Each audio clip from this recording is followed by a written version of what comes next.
Cool. Hello, everyone. My name is Wesley. This is Cook. Today we're doing a string bean stir fry, or string bean chicken stir fry. At least that's how I had originally written it. Today we're going to be doing it with snow peas because the snow peas look really good at the market today. So that's what we're going to be using today. The original recipe that I had written, it lives over on the YouTube channel, and that particular version uses green beans, which was because we were hacked the version that you could find at Panda Express, which uses string beans or green beans, depending on who you ask. So if you're looking for that version, that already lives over on the YouTube channel, as with pretty much everything that we cook on string too. So as always, if you haven't checked out the YouTube channel yet, definitely hop over there next and check out what's going on over there.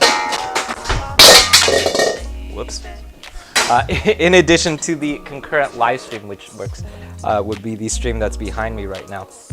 That's also where the whole schedule of everything that we're going to be streaming in the next couple of weeks lives, as well as all of the recipe videos. So if you're looking for that stuff, that already lives over there. Hopefully the wok won't fall next time. Actually, I think a camera fell. I'll fix that. So if you're looking for that stuff, definitely hop over to the YouTube channel, check out what's going on over there.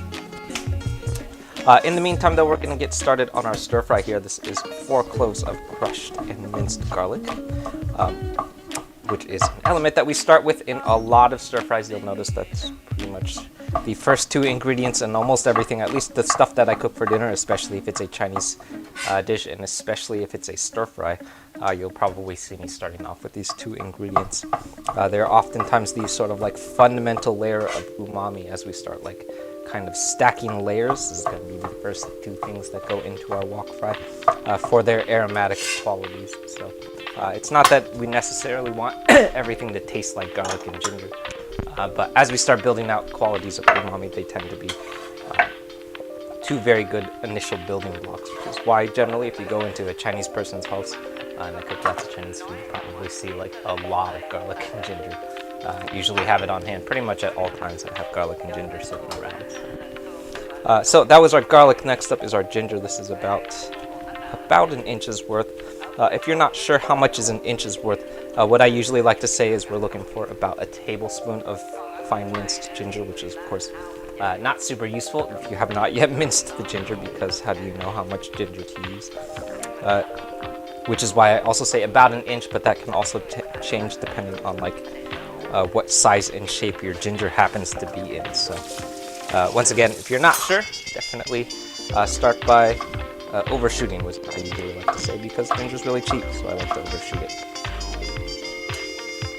So I'm going to go for a rough dice here first. So that's my dice.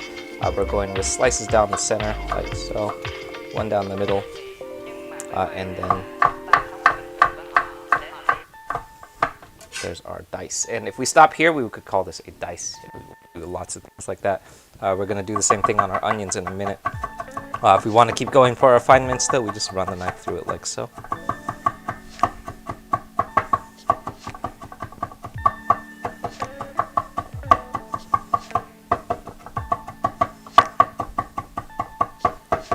And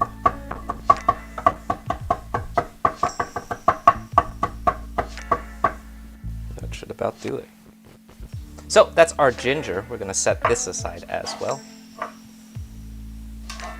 And you will oftentimes see me, especially in Wu Can Cook recipes, you'll see this referred to as the aromatic elements of our stir fry, for the specific reason that we're looking for their aromatic qualities. So lots of times they'll go into the wok very, very first, and we'll bloom out their aromatic qualities, which essentially just means that we're looking to make sure that it makes good, solid contact with that hot oil. Cool. Meanwhile, let's fix this stupid camera. If you have never heard me say that I hate this stupid suction cup camera, I really hate this stupid suction cup camera. It's a piece of crap. And never buy one. Alright. So next up, this is half of a sweet white onion. Here's my onion saver. Which we're going to do a quick large dice on.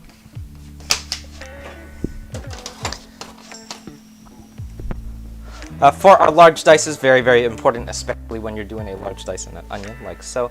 An onion has two ends. This is the tip, root, and the stem. So our stem, we're going to be slicing from the root end. However, is this end, you'll generally see stuff starting to sprout out of this end a lot. What we're going to do is leave that root end on as we chop. It's really, really useful if you have trouble getting an even slice on your dices with your onions. Generally, this happens a lot because onions are shaped in layers, like we know from Shrek, which means that if you remove that root end, what's going to happen is it's all going to fall apart as you start dicing. So since we leave that root end on, what happens is it sort of just holds the onion together as you cut. And when we're done dicing, we can just get rid of that part.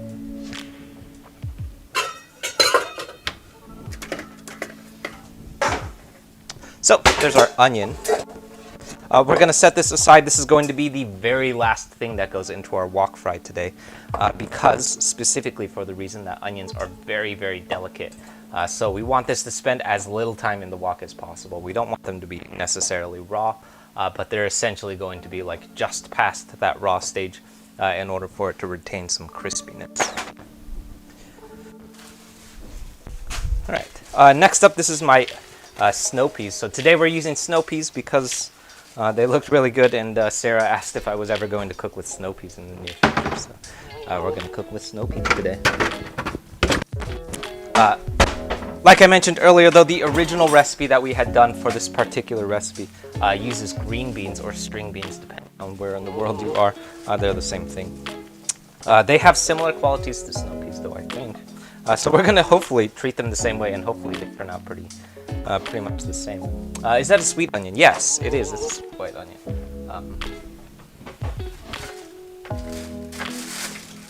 Here it is. These are my favorite types of onions for cooking, at least for cooking.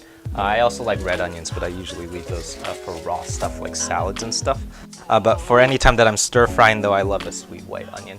You could also use like a sweet yellow onion or any kind of onion. Basically anything that's not a purple onion, that would go really great.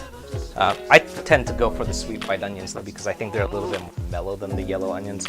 But to each their own, though. Any of those will work. Cool. Next up, so this is our snow peas, which I'm going to add to a strainer. There's also a lot of junk floating around in this, so we better pick this up. If you've ever bought veggies from Chinatown, you want to make sure, number one, definitely wash that. It's out on the street, so lots of people pick over it. But number two, especially if it's a fresh veggie like this, don't just go and toss it straight into the wok. You probably want to give it a toss, and you want to see all the stuff on my cutting board. You can see all of this. That's all coming out of the string beans. That's because it's like probably boxed and bunched together from a larger bag. So we want to make sure and shake all of that stuff out. I've seen a lot of weird shit come out of the produce. Definitely a lot of bugs. I've seen lots of flies. A lot of dirt, stuff like that will kind of pop out. This looks like a bay leaf, maybe. I don't know. A lot of weird shit's gonna come out. So anytime that you're getting Chinatown veggies, make sure and wash that stuff. What's most important, especially if you're doing going to wash your veggies like we are today, what we really want to make sure we do is shake out all of this excess water when we're done washing it. That's going to be really, really important because as we go to sear our green beans or snow peas today, any excess water, the more water that's left behind in this stuff, the more trouble that we're going to have getting it to sear properly. So we want to, if we really are committed, we could even go down and like pat it down with a paper towel. That would even work really well too. I'm usually way too lazy to do something like that, but shake out as much of that water as possible. It will help it keep nice and crispy in our sear. All right.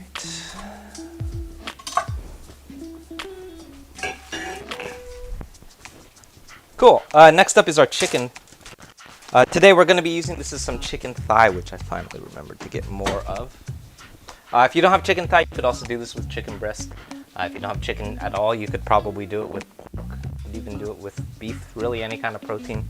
I was thinking about doing it with tofu today, which might have worked. I'm not actually sure if it's going to work with tofu, but any of those will work fine. My favorite thing to use for this particular version, though, is going to be chicken thigh because it has a little bit more fat to it, which I find is really, really helpful as we sort of like build out our sauce base, because it's going to add a little bit more richness and fat to our sauce too. So what we're going to do is we're going to slice these in the same shape and size as basically everything else. So the only other thing that we've cut today is our onions, so we're going for the same shape and size as those onions. So this is generally a good rule of thumb anytime that we're stir frying, especially if you're going to be stir frying in a flash cook like we are today. We want the chicken to be, we want generally everything in our stir fry to be of a relatively similar shape and size. So that's how we get nice even cook times.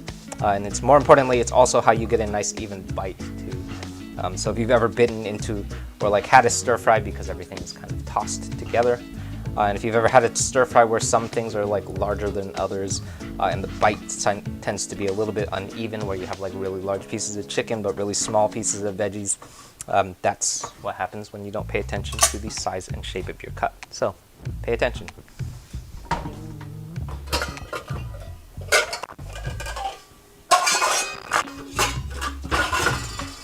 So that's our chicken.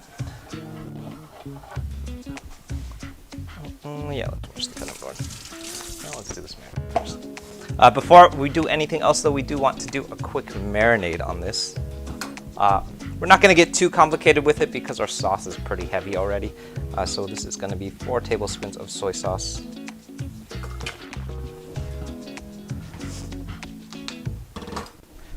1 tablespoon of sesame oil. This is 1 tablespoon of hoisin sauce, which is one of my favorite things to include anytime that I'm searing chicken, because it adds this nice little bit of sugar to our sear, which helps get lots of like crystallization, because part of what's searing is the sugar. Very useful. Then next up, this is going to be half a teaspoon of white pepper. Just half a teaspoon. Don't go overboard on that white pepper. It is very concentrated. So go easy on that stuff. And finally, our last but not least is going to be, that's half a teaspoon of cornstarch. So lots of people ask me what the cornstarch does. Some people think that it makes it like thicker or something. That's not what it does.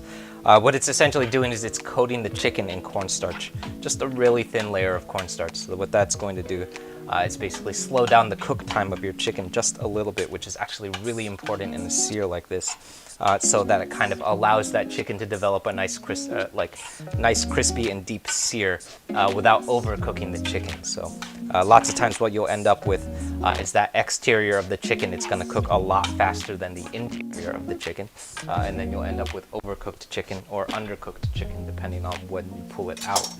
So it kind of them out a little bit.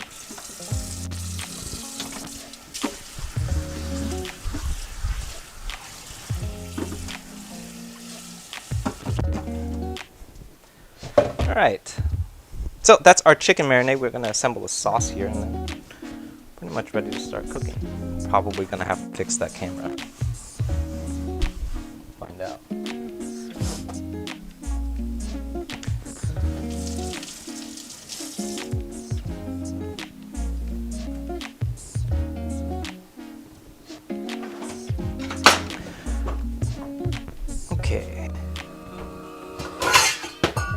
Last up is going to be our sauce base here today. So, as I do with pretty much all of our stir fries, what we're going to do is assemble this sauce off heat.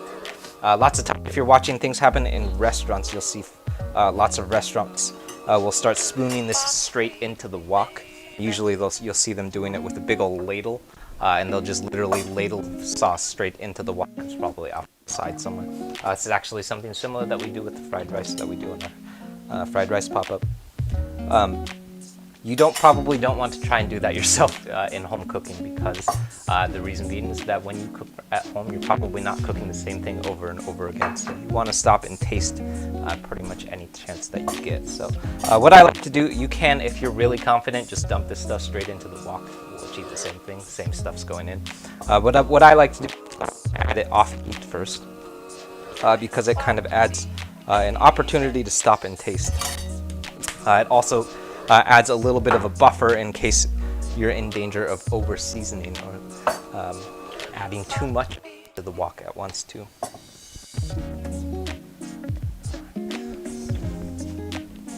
Starting things off, that was 4 tablespoons of soy sauce, 2 tablespoons of dark soy sauce, and 1 tablespoon of rice vinegar. Then next up, this is going to be a single tablespoon of black bean paste.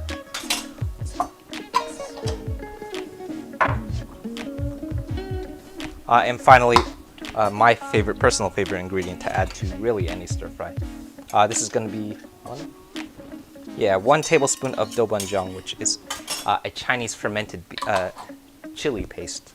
It's a very, very aggressive form of heat. And what I like to do is pair it with just a little bit of chili crisp oil, or sometimes you'll see it referred to as lao gan ma. And that's going to be a nice combination of complementary heat I like doing. Do I have any quick and easy recipes for potato? Yeah, we have a bunch.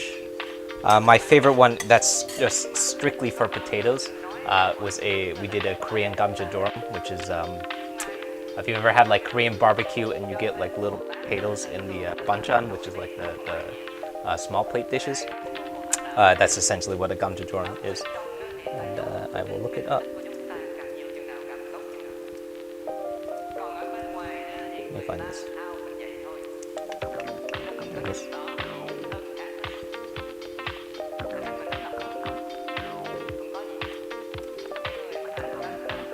I found it. I can't believe how fast I found that.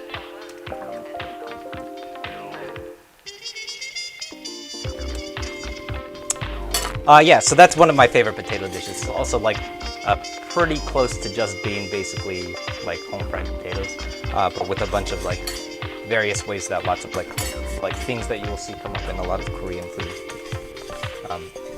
What else? There's probably something else. My other favorite thing to do with a potato is probably a Japanese curry. We're actually going to be live streaming that in a couple weeks. Other places that potatoes come up. To think about it. But yeah, that's definitely one of my favorites for sure, though.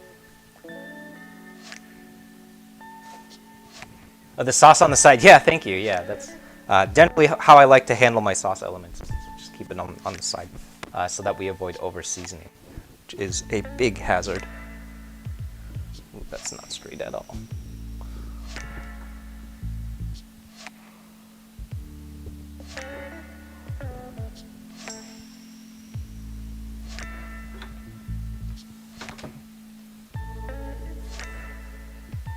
Sorry if you're watching on YouTube, because this is probably really annoying.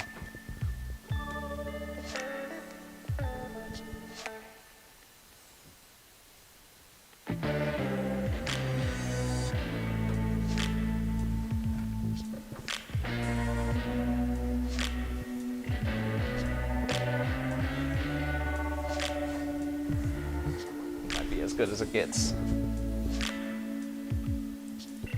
If you have ever seen me complain about this camera, this is why. There we go. Alright, sorry about that. Let's head over to the stove.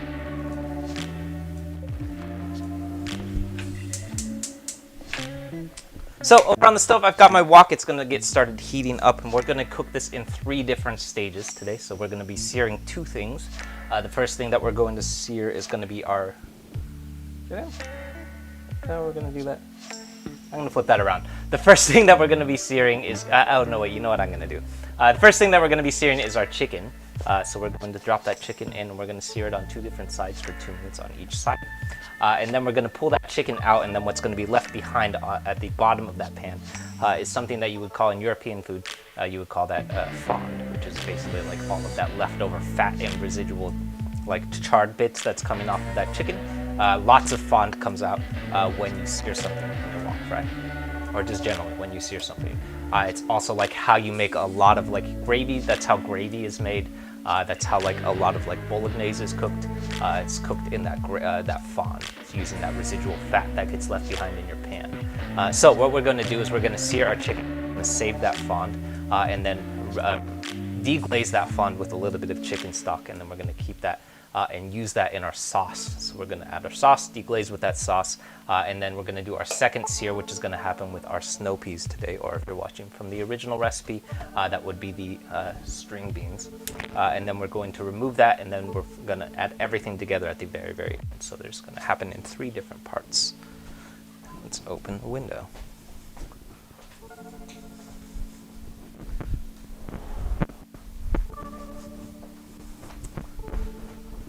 Cool. You just subscribed on YouTube. Cool, yeah, thank you. Yeah, definitely. If you haven't, hello to everyone just tuning in, by the way. My name is Wesley. This is Woo Can Cook. If you have not checked out the YouTube channel yet, definitely hop over and check out what's going on over there. We have new recipes. Those are coming out every Friday. So that Gamja Jordan recipe that I linked came out, I think that was like 2 or 3 months ago. And it's one of my favorite recipes for like a Korean potato, uses of potato in like Asian food, which is more common than you would think. So lots of stuff like that popping up over on the YouTube channel. We're also working our way up to 5,000 subscribers by the end of the month. So if you want to help us hit our subscriber goal, please hop over and subscribe. Only if you're interested though. Please don't subscribe if you're not interested. I don't know why people do that. Cool. So our wok is nice and hot. We're going to add, this is going to be about 4 tablespoons of peanut oil. And then as always, we're going to long yao, which is essentially coating our very, very hot wok in room temperature or cold oil. That's going to create our nice non-stick surface. And then first up is our chicken, but I'm not going to just dump our chicken in, so we can take a look. Oops.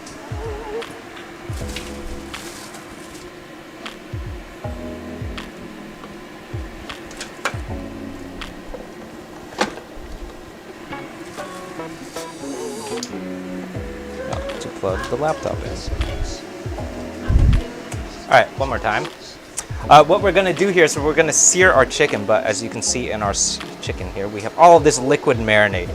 So what we don't want to do is drop all of this in. A couple of things happen if you try and do something like that. The first and most important thing that's going to happen is that liquid in that marinade is going to meet the hot oil, and what's going to happen is you're going to spray hot oil everywhere, which is really dangerous. So the second and most also very important thing that will happen though is when all of that liquid makes contact with that oil, what it's going to do is it's going to start dropping the temperature of your wok pretty dramatically, which is not what we're after. So in an effort to make sure that our wok stays as hot as possible, we're going to add this a piece at a time and make sure that we get as much surface area of the chicken as possible in contact with that wok. And that's going to help us get this nice crispy piece of chicken instead of a like mushy or like kind of like mediocre sear, which is what will happen is you just drop everything in. Even though we are just putting this one piece at a time in the, there is still definitely going to be some liquid that gets into our wok here, which means that we are definitely going to get some splattering. So even as we add one piece at a time, we want to exercise some caution because hot oil inevitably is going to start spraying around, which is dangerous.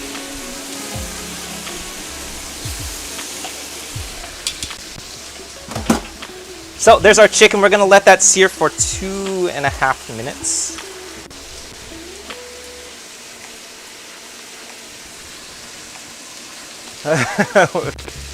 Caribbean drum, yeah. Cool. Do I ever cook dry fried bean?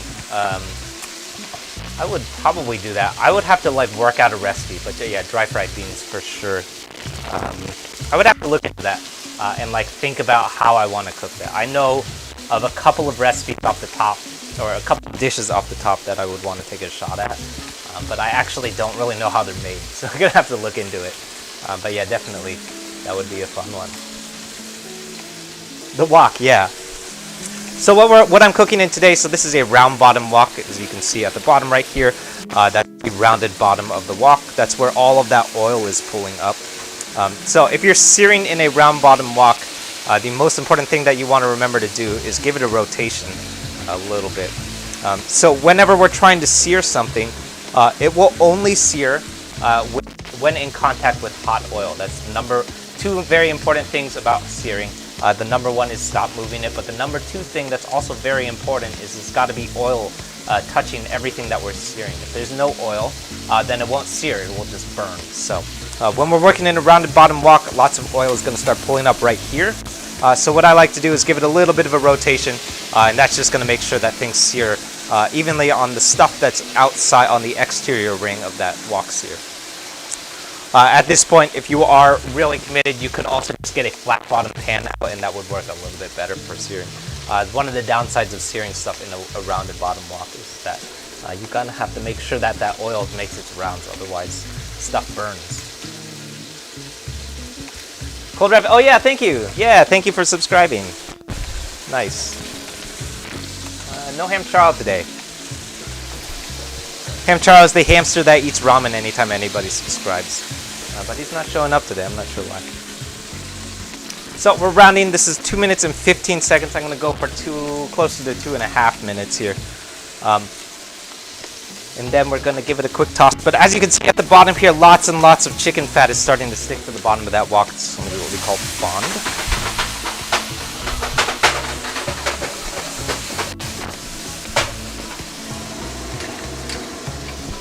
Alright.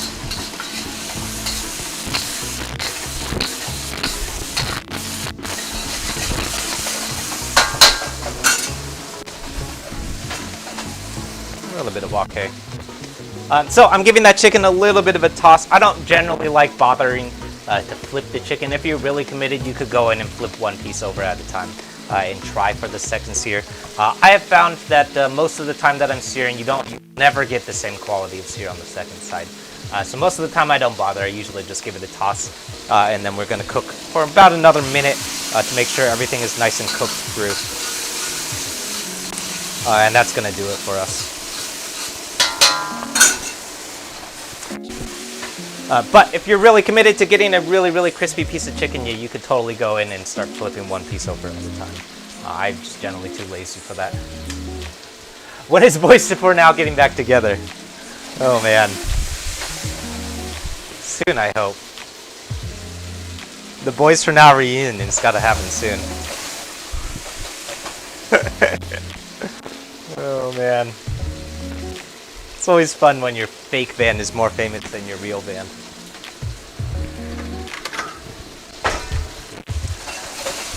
Alright, so I'm going to remove my chicken here.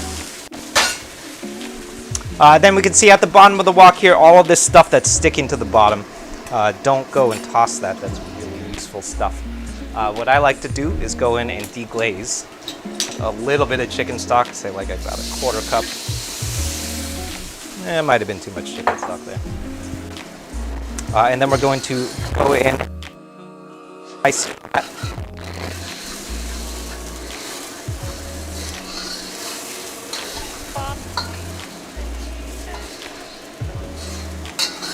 All of that is nice chicken fat. That's all lots and lots of flavor. So we don't want to lose that. That's a little bit more stock than I'd like, so I'm actually going to let that reduce a little bit. But what essentially we're trying to do is deglaze all of this nice chicken fat, and then we're going to infuse it with our sauce element here. And that's going to give us all of that nice flavor infused into our sauce base. Otherwise, if we did not do that deglaze, what we would essentially have ended up doing is rinsed off all of that chicken fat into the sink, which is not good. It looks good. Yeah, thank you. Oh, man. I am super down for the Boys For Now reunion. Casey and JoJo. Yeah. Casey and JoJo. What a weird band. Alright. Let's let that reduce a little bit more. That, I think I added. This is also a good reason why you should not do what I do and use a measuring cup. Generally, we're looking for about a quarter cup when we're deglazing. That might have been closer to half a cup, which is why we're letting this reduce a little bit.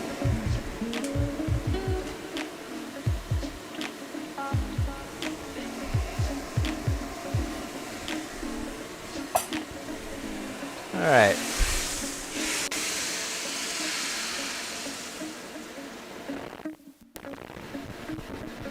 So there's our sauce. What we're going to do is rinse out the wok and then reheat. Very important, in between sears, you want to make sure and give that wok a nice rinse. Don't go and start searing again until you get all of that junk out. Because what's going to happen is that whatever is left behind is going to continue to sear. So here's my wok. Now that we're all rinsed out. And most of it's going to come off because we probably should have, if we did our deglaze properly, should have dislodged all of that chicken fat already. So if you didn't do it properly, you might be stuck scrubbing stuff. But very important before we go and do our second sear, number one, get all of that junk out of the wok. Otherwise, it's going to end up putting burnt stuff into your next sear. But number two, also very important, is you've got to reheat that wok. So we're going to let that come back up to temperature before we start our second sear. This cooking, yeah, thank you. Do I still keep in touch with Zach King? I actually haven't talked to Zach in a little while. I did hear he has a baby, though. Yeah.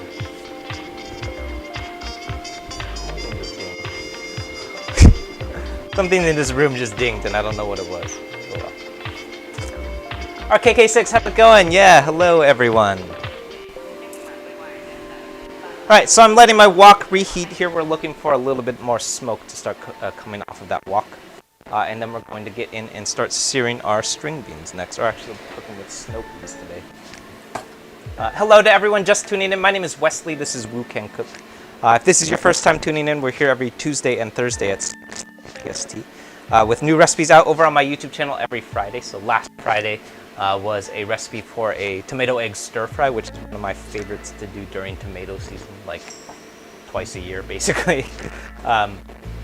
Let's see, this Friday coming up is going to be a recipe for Friday. Let me look this up. I should probably know what we're supposed to be cooking. Oh yeah, this Friday coming up, we're cooking up a Lopchang Lopchang Carbonara, which is a really cool recipe that somebody sent out to me, which is essentially like pretty standard carbonara, but the guanciale has been removed and replaced with pork lopchang, which is a Chinese sausage. And it's really interesting and really tasty. We figured out how to make a carbonara in a wok, which I have never done before. So lots of stuff like that coming up over on the YouTube channel every Friday. So if you haven't checked out the YouTube channel yet, definitely hop over, check out what's going on over there. We got new stuff coming up every Friday. And we're also working our way up to 5,000 subscribers by the end of the month. So if you want to hit our subscriber goal, please hop over and subscribe. Sir Cat Balls.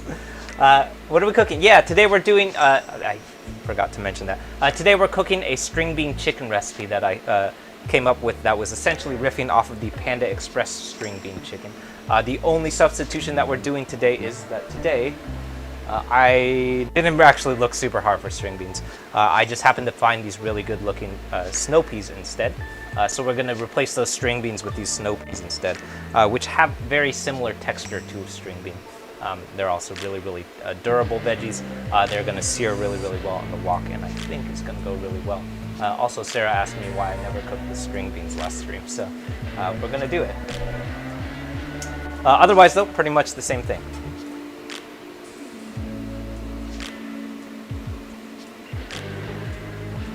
Yeah, I can't wait to see a woked carbonara. Yeah, it was pretty tricky.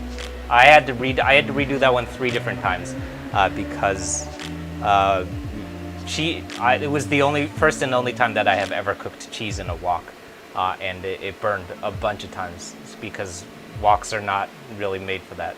So I kind of started doing some weird shit in order to make it fit for a wok fry, which is really interesting. I should start a catering company. We're kind of working on that. That's sort of in progress, and mostly looking for funding. That's mainly it. Has a cooking show ever completed with a Friday Tracer Cook gig? No, because we don't stream on Fridays. Occasionally it has conflicted with like a Thursday stream, but most of the time then we just reschedule the stream. Or sometimes I just turn down the gigs. Sarah, you made it, but you forgot to take a photo. Lots of people forget to take photos, which always bums me out because I always want to see people's stuff. But everybody forgets to take a photo before they eat it because when there's food in front of you, all other logic goes out the window and you just start eating because your like survival instinct just kicks in and people forget to take photos. And then I don't get to see how it turned out, which bums me out. Is Panda Express blasphemy to the Chinese food gods? Yeah, people ask me that all the time. I actually like Panda Express. I don't eat it super often, but I think it's really interesting. I don't consider Panda Express to be Chinese food. I consider it to be more like American food. But it's like, in terms of like, if we're just talking about fried chicken, I think it's really great fried chicken. So it was also the same reason why there's a whole series that we've been doing. I guess I should remind people about that. The string bean chicken recipe that we're doing is part of a larger series that we've been doing where I've been deconstructing a lot of dishes that come from Panda Express and kind of like trying to reconstruct them through the lens of like what it would look like if I tried to attempt dishes in the lens of like traditional Chinese cooking, which is always really interesting with things that come from Panda Express because a lot of those foods, they don't have the origin in Chinese food. They're basically just American food. So what we're trying to do is turn American food into Chinese food, which is really interesting. So lots of stuff like that over on the YouTube channel. What's my favorite wok recipe? That's a tough one. Right now it's probably that Lopchang Carbonara because I spent so much time on it. I redid that recipe. I think I cooked it 3 or 4 times because I messed it up so many times. So. All right, let's get started. So into my wok here, that's going to be about 4 tablespoons of peanut oil, maybe a little bit less than that. And then we're going to add our snow peas in here. And then what we're going to go for here is our second try and bring these as much as possible. Anything that's not touching the wok, it's not going to we want to try and go for as much as possible to get a nice good looking sear. If you're really committed, you could do the same thing that we did with that chicken and add one at a time. I am way too lazy to do that. There's so many snow peas. The chicken is really easy because there's only like maybe a dozen or so pieces of chicken. This is like 3 or 4 dozen pieces of snow pea. That would take forever. So, but what we're essentially doing is the same thing that we were trying to do with that chicken. We're going to get as much of it in contact with that wok, and then we're going to sear it for 2 minutes. Snow peas, yeah. Best wok to buy. Yeah, lots of people ask me about wok, and lots of people ask me what kind of wok this is specifically, and I have no idea because it's not labeled. I got this wok at a restaurant supply store, which means that like lots of stuff that you find at restaurant supply stores don't even have brands.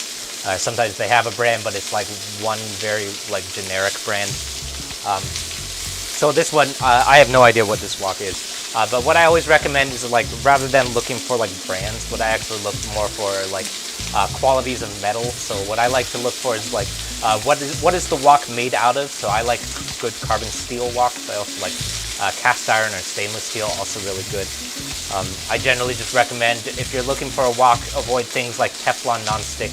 That stuff is never going to work in a wok. It's going to cause more trouble than it's worth. Try and cook in a wok that has a Teflon coating because you're going to end up cooking on medium heat, which is not fun. Yeah. Whoever tried Burmese food? Yeah. Lots of Burmese food. Here in Oakland, there's... I should do a Burmese recipe. That would be really good. There's a really famous Burmese restaurant here in the Bay Area. It's called Burma Superstar. I could probably do some dishes from there. I have no idea where to start with Burmese food, though. I'll have to do some research because there's probably a bunch of spices that I'm not familiar with. And if you're not careful cooking Burmese food, you could very easily end up just cooking Thai food instead which is not the same thing. So I'll have to do some research before I attempt any kind of Burmese food, because I don't know anything about it. Yeah. Snow peas, yeah! This is our snow peas. This reminds me, if you're following the original recipe, this is the point where you'll be using string beans, not snow peas. But I think this is going to do the same thing.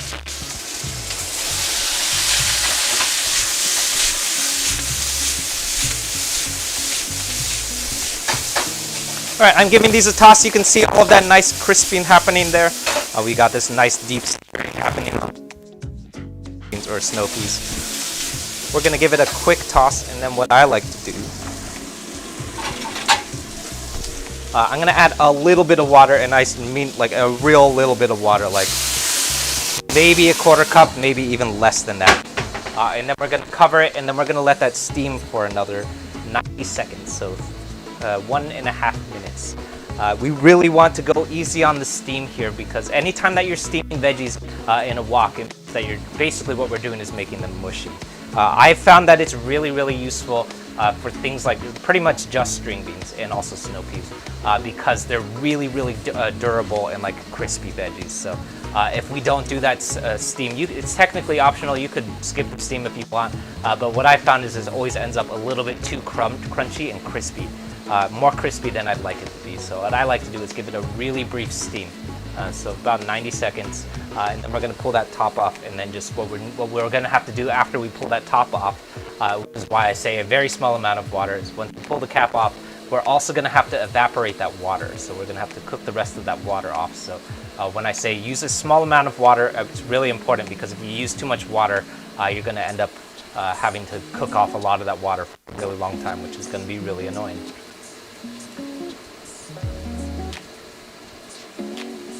How do you feel about Chinese buffets? I haven't been to a Chinese buffet in a long time, except for like weddings. It's mostly my association with Chinese buffets is weddings, like banquet halls. I guess those are more like banquet halls. Yeah, Chinese buffets are generally more about quantity than quality, I think, which is not. I don't have a problem with that, but you're there for a different purpose. You're there to like eat really large quantities of fried rice. All right, this is 90 seconds. We're going to pull this cap off. And then what we're going to do, so what I'm going to let happen right now is we're going to let all of that liquid cook off there. So there's at the bottom of our wok here. Yeah, not too much. But there is still a little bit of water left behind, so we want to make sure that we can cook off that residual liquid. The other thing that I was being careful to do, as you saw me pull that cap off, is that I didn't give it a shake. So what's happening on the top of that cap, there's lots and lots of liquid that has gathered at the top of the cap. If you give it a shake, you're going to end up shaking lots of liquid back into the wok. All right.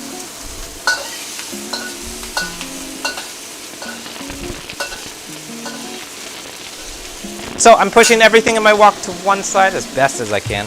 I'm going to add a little bit more oil here. And I'm going to go in with our aromatics. There's my garlic and our ginger.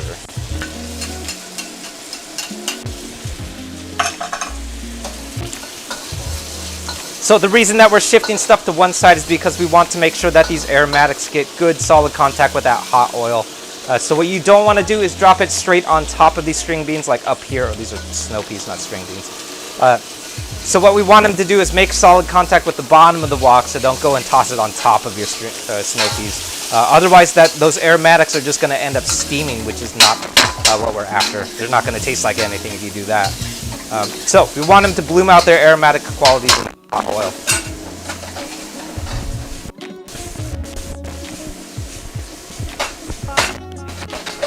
Go. Finally, next up is our onions going in. You will notice that these onions are not going to be in the wok for a very long time because of how delicate they are.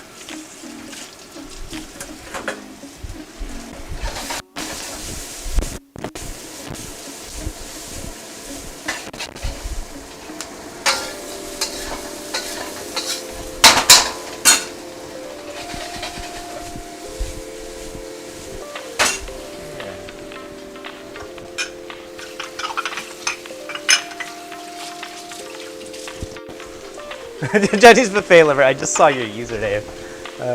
You're there to feel good, but you're feeling ashamed. That's, I feel like, the goal of the buffet is leave feeling ashamed. If you don't leave feeling ashamed, then you probably didn't get your money's worth. So think of it that way. That's how I feel about buffets, at least. What kind of oil am I using? Yeah, today I'm using peanut oil. That's generally going to be like the best thing for stir frying. You don't have to use peanut oil. You could use anything that has a high smoke point. So lots of times when I run out of peanut oil, or if I forget to buy peanut oil, I'll use grapeseed oil, because I always keep grapeseed oil on hand. That's this one over here. That grapeseed oil, I usually reserve it for things that are not stir fries. So I use it like to make hash browns a lot of breakfast. I use it to make breakfast a lot. But it's also a very high smoke point oil, so it will do very similar things.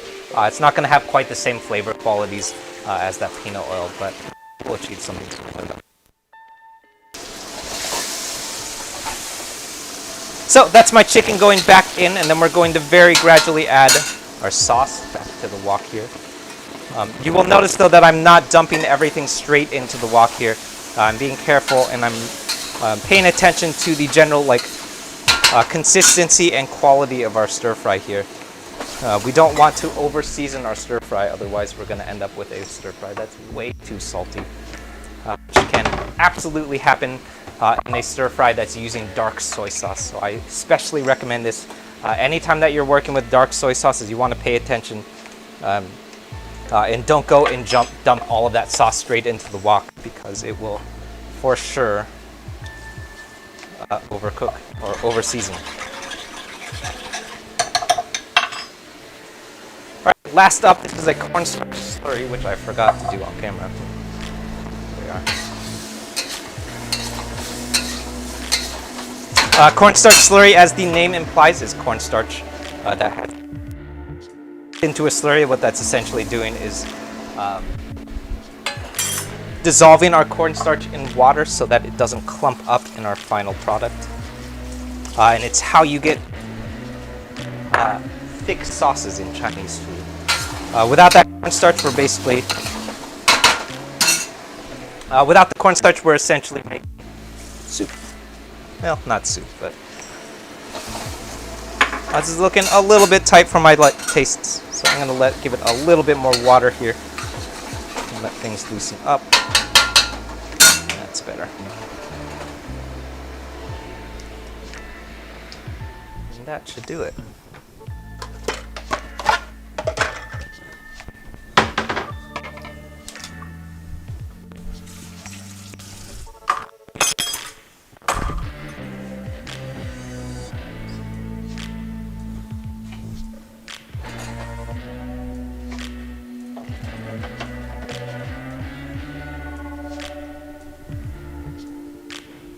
So last thing that we want to do anytime that we're cooking in a carbon steel wok like this one is give it a rinse while it's hot. Carbon steel has this nice non-stick surface to it. If you let it cool down, all of that stuff that's on the wok, it's going to start sticking to the wok. It's going to have a real bad time getting it cleaned after that. So what I like to do, while the wok is nice and hot, give it a good rinse. All of that stuff is going to come right off. And then what I like to do is give this a wipe down. That's going to get all of this residual water off. I have it back on heat. That also helps to evaporate some of this stuff.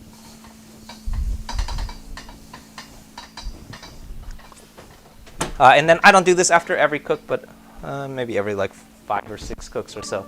I'm going to add a little bit of oil, and what we're going to do is basically season the wok, just like you do with stainless steel.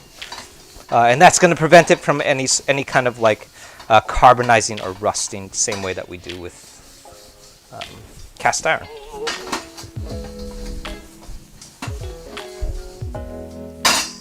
And we're ready to cook again.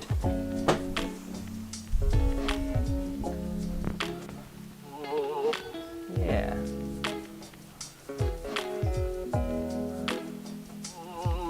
Yeah, thank you. Yeah.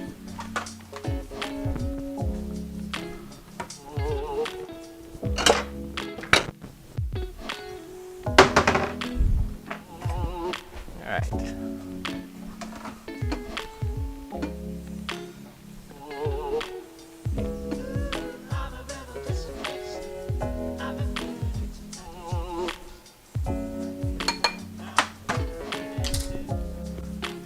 Serve this up.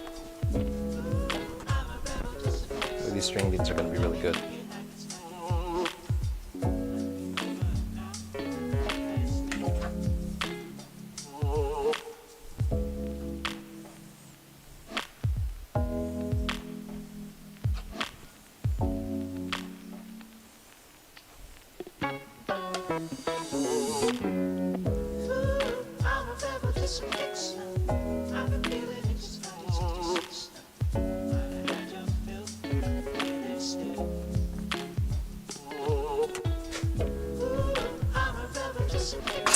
That up to it. Let's clean the rim a little bit.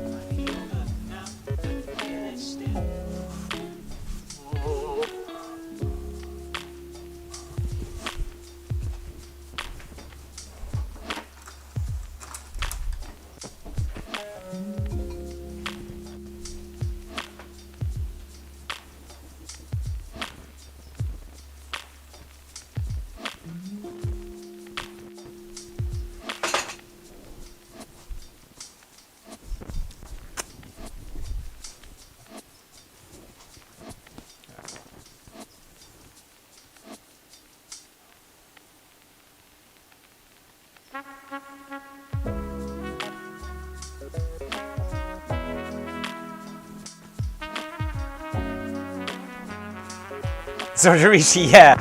The Zordorishi is, if you haven't gotten your hands on the Zordorishi rice cookers, they make the best possible rice. But they also take a really long time, so what I like to do, if you're going to own a Zordorishi, also own something else, so that if you forget to make rice, I have something that makes rice quicker, because a Zordorishi will take a long time. They take like an hour and a half to cook rice. Although I guess this one does have a quick cook. So. Yeah. Looks better than Panda Express, thank you, yeah. I'm glad that I could outdo Panda Express. Cool. Anytime you end up cooking with a wok, you end up with a mess of undercooked, but also burnt food, yeah. So that's like the real trick to wok cooking, is that because you're cooking on really, really high heat, the exterior of basically anything that you're gonna cook is gonna be in danger of cooking and finishing cooking before the interior is cooked. So that was the first thing that we did in our marinade with our chicken today, is we added a little bit of cornstarch. So that cornstarch, what it's doing, and you'll see me adding that in a lot of proteins, is it slows down the exterior cook time a little bit so that things don't burn. It's basically just preventing that chicken from burning. But I also do the same thing with it's basically how Mongolian beef is made. That's how Hongsao tofu is made. That's how anytime that you see eggs cooked in a wok is done.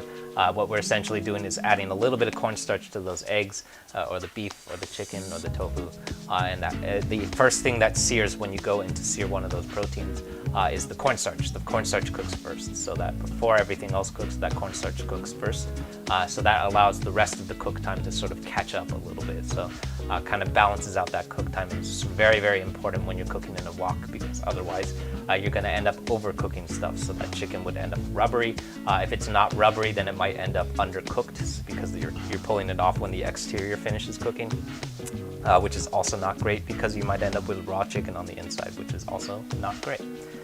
So what I like to say is anytime that we're using proteins, you'll probably see me using cornstarch. So I feel like that's the secret ingredient that's in like almost all Chinese food is cornstarch, or some kind of starch. I like to use cornstarch. Lots of times you'll see things like tapioca starch or potato starch. Sometimes I see like rice flour used for that purpose. Any kind of starch, what that's doing is basically slowing down that cook time. It's also how we create thick sauces too. So if you run into the problem of when you're wok cooking, things are burning a lot, that's probably why, is because you're not letting that exterior cook sort of catch up. It's definitely, especially when I started cooking on a wok burner, that was the first thing that I learned, is that when you're working on heat that's that hot, you got to do something to balance out the temperature, the cook times, because especially if you're cooking on really, really high heat, that's going to end up, stuff is going to start burning. So, okay. Thank you, Sarah. Oh yeah. Hello, snow peas. Still really crispy, even though we steamed it. It's not overcooked, it's not mushy.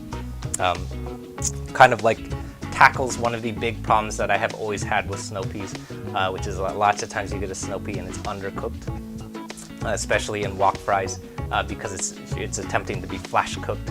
But the problem with flash cooking something really, really dense like a snow pea is that it's probably going to undercook because they're really dense. You might even run into a similar problem with things like broccoli or bell pepper, which I actually don't do steams on. But that really quick steam, it kind of balances out that cook a little bit. So very, very useful. Cornstarch is key. Yeah, absolutely. I can't have me wasting away. Yeah. Cool. Thanks, everyone. Yeah. Yeah. Yeah, the cornstarch is going to be super key. So if you're, definitely that's the first thing that I would recommend. If you're new to wok cooking and you find your stuff burning a lot, probably the first thing to do is turn the fire down a little bit, which I never like recommending to do that in a wok cook, because it usually is going to result in things turning mushy because you're cooking on medium heat. But the first thing that I'll always recommend doing, if the stuff's burning, just turn down the heat a little bit. And it's not going to get too mushy. You'll be okay. But eventually, what we want to try and do, as you kind of build a familiarity with wok cooking, is you want to get to the point where you really shouldn't be touching the temperature of your wok, unless you're cooking in a wok burner. Then you might need to be riding the temperature a little bit. But if you're cooking on a home range like this, it doesn't get hot enough to the point where you should be changing the heat. So you really try aiming for a point where you don't need to adjust the heat anymore. So cool. Cool, thanks everyone. My name is Wesley, this is Wu Can Cook. If this is your first time to one of these streams, we're here every Tuesday and Thursday at 6:30 PST with new recipes out on my YouTube channel every Friday. So a couple of Fridays ago, I want to a month or two ago, we came out with this recipe, which was for a string bean chicken, which was loosely inspired by the version found at Panda Express. But it was involving a whole bunch of things that come from traditional Chinese cooking. So that we used some lao gan ma, we also used some doubanjiang, and some spicy black paste, which is all things that you'll find pretty commonly in a lot of traditional Chinese cooking, but definitely not stuff you find in American food or American Chinese food. So that whole series is dedicated to reconstructing Panda Express dishes and just generally Americanized Chinese food in the lens of traditional Chinese cooking, and kind of taking a look at what that food would look like if you were to attempt to cook it in the lens of traditional Chinese cooking, which is always really fun to do with Panda Express dishes, because they're lots of times not really Chinese food at all. They're basically just American food, which is my favorite one was the honey sesame chicken one, which is literally that's a honey glazed chicken. It could have come from KFC basically. And we did that one with the temperature and a couple other things. I forget what else we did, but stuff like that popping up over on the YouTube channel every Friday. So this Friday comes off a brand new series dedicated to Chinese fusion. So we're going to do a Lopchang Carbonara, which is basically a carbonara, but it has the guanciale or pancetta removed. We're going to replace that with, which is really, really tasty. It was also the recipe where I had to learn how to cook cheese in a wok, which was really interesting and difficult. We're also going to be cooking through that one live next Tuesday too, so if you haven't yet, definitely subscribe to the YouTube channel and get an update when we go live with that one. That's going to be next Tuesday at 6:30, same time and place.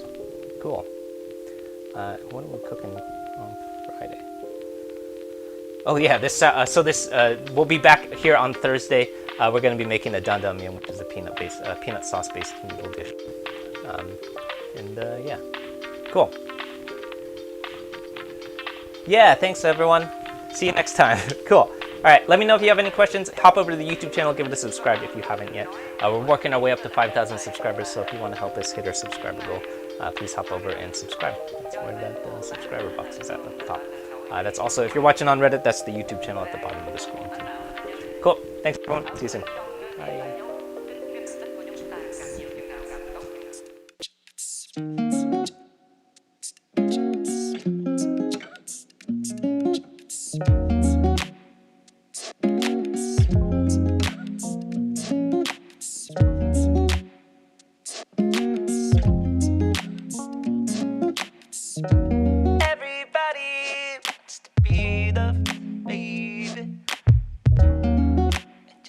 If you think that you don't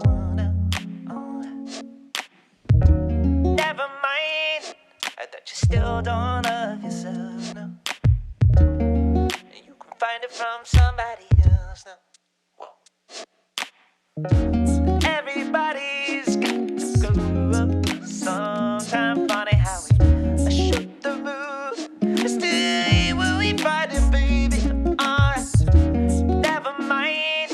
Then I found what I'm looking for, baby. Yes, I found it now.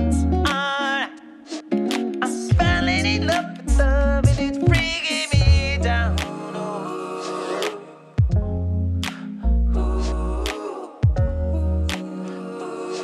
You want to be, baby, yes.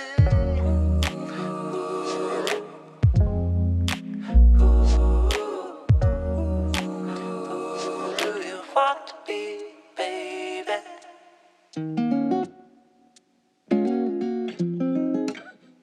Alright. Oh, wait, now, babe. I said everybody wants to be. I still got streets, but they don't love me like they used to love it. And I'm reminded of how bad I used to want it. And yes, I still got streets, but more like a took of my 20s, and it's breaking me down.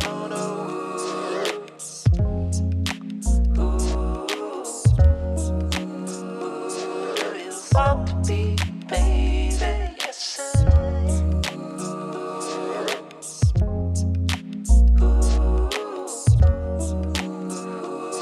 You want to be.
all the time.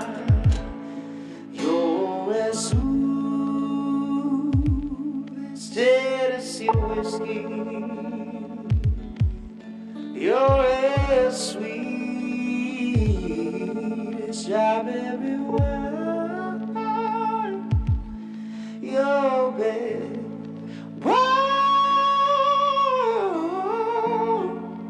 Glass of brandy, darling, I'll stay stoned on your love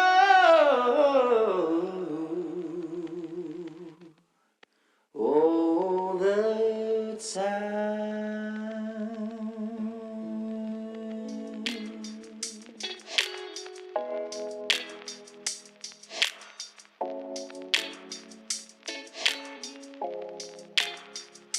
Oh.